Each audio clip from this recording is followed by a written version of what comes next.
Hey guys, welcome to another video. Here we have a Karcher water blaster, model number K2.180 1.601-184.0 or the CS100 253V. So let's make a start.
Sorry, I'm just checking to see what type of screws they have. I mean, as you saw, the screws up this end were all Torx bits. The screws down here are Phillips. So, go figure. See? Whereas the ones at the top were all Torx safety bit screws.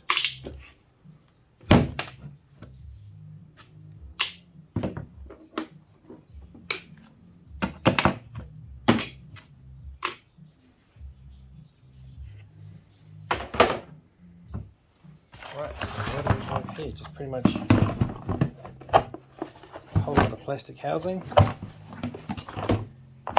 and not much else.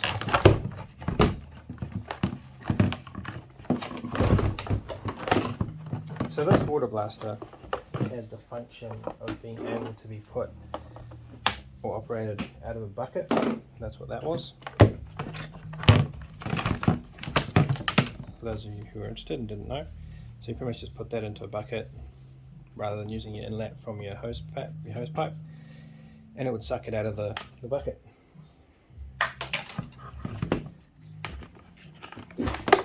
Right, let's just clean up some of these cables.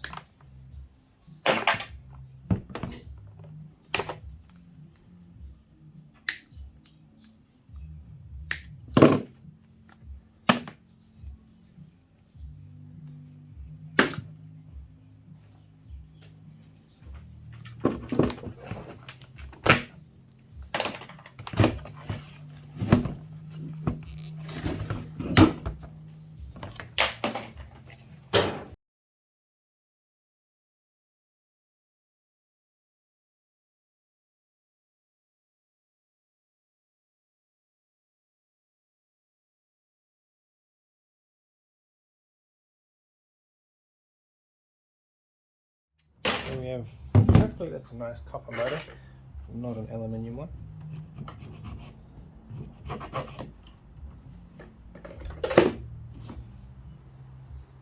Now as you can see there, I think, it's silver, so there's not a lot of, or great point in pulling this apart any further than trying to just get this nice bit of alloy out of the way.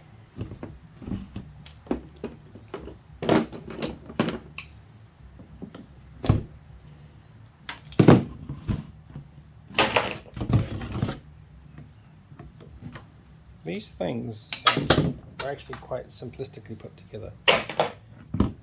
There's not a lot of overthinking done, as there are in most things.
And now we've learnt something new there, everyone. There's oil inside here, and I didn't know that.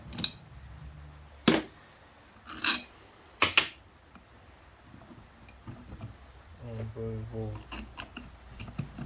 just remove this last bolt and to see why. Or maybe as the water comes in, the motor turns this piece here. As you can see, there's like a planetary sun gear down there, and that rotates, hopefully.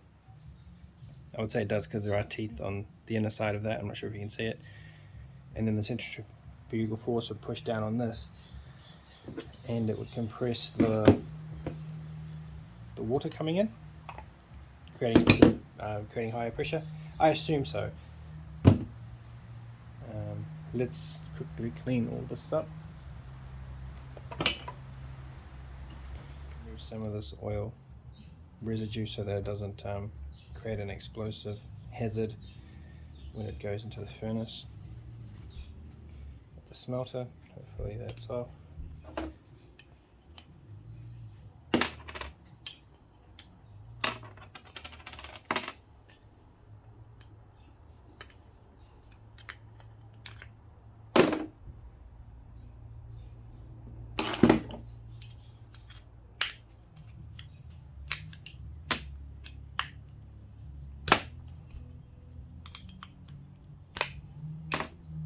There we go, nice piece of aluminium alloy. Let's get the rubbish. And then the compression springs, they just go straight into steel.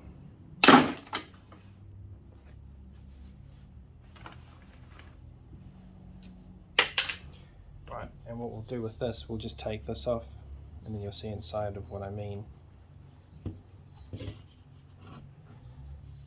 about it being type of sun gear, a planetary gear system.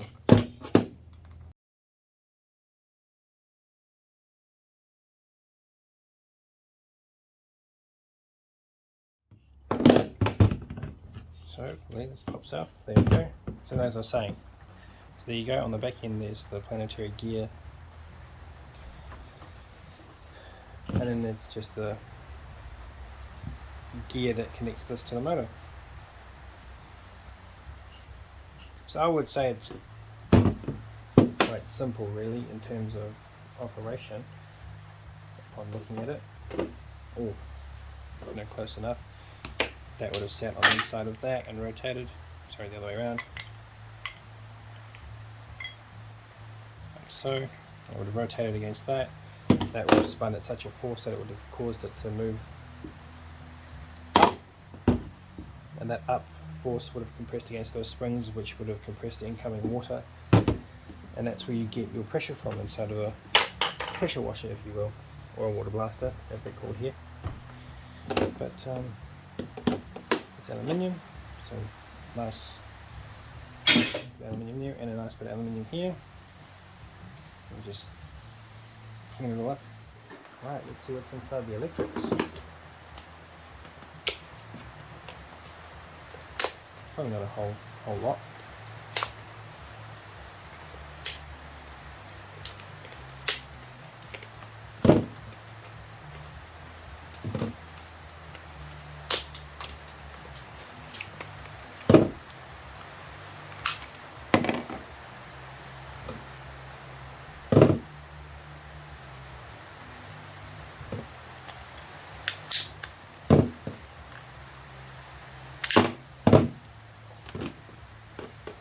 Piece of aluminium, a zinc aluminium mix, and there's your switch,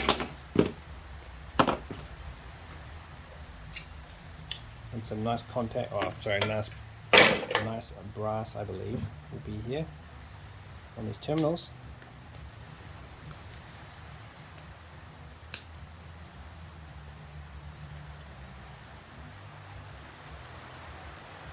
The only issue is when you're doing or using your flush cutters in this type of setting, they're fantastic for getting into things like this, but at the same time, because the tips of these jaws aren't hardened enough, you do run the risk of them bending, and because you're using the tip in a precision type of way, when you come to cut other bits and pieces out of certain plastics, or even try and flush cut copper or any form of wire, it won't cut properly for that reason, because it's been bent at the tip. So just be mindful of that factor.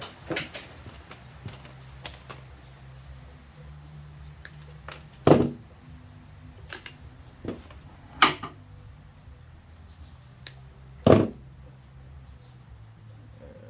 don't know what those are yet. I'll have to do the scratch test. They'll be brass, no doubt.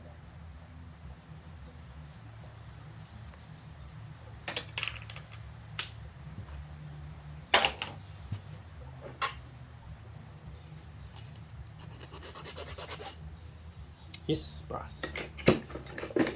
Nice little golden hue.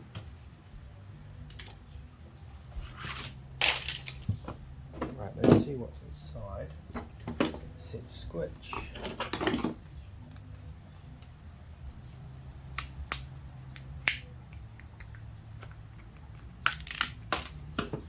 Lots of contacts.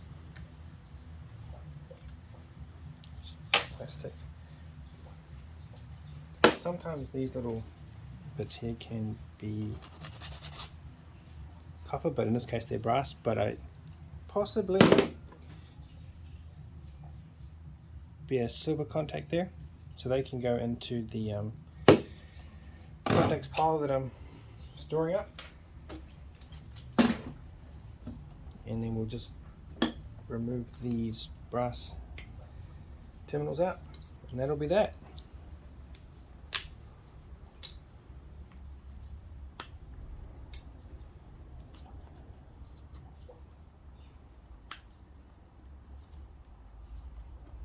Always one. So there you have it, guys, all done, all dusted.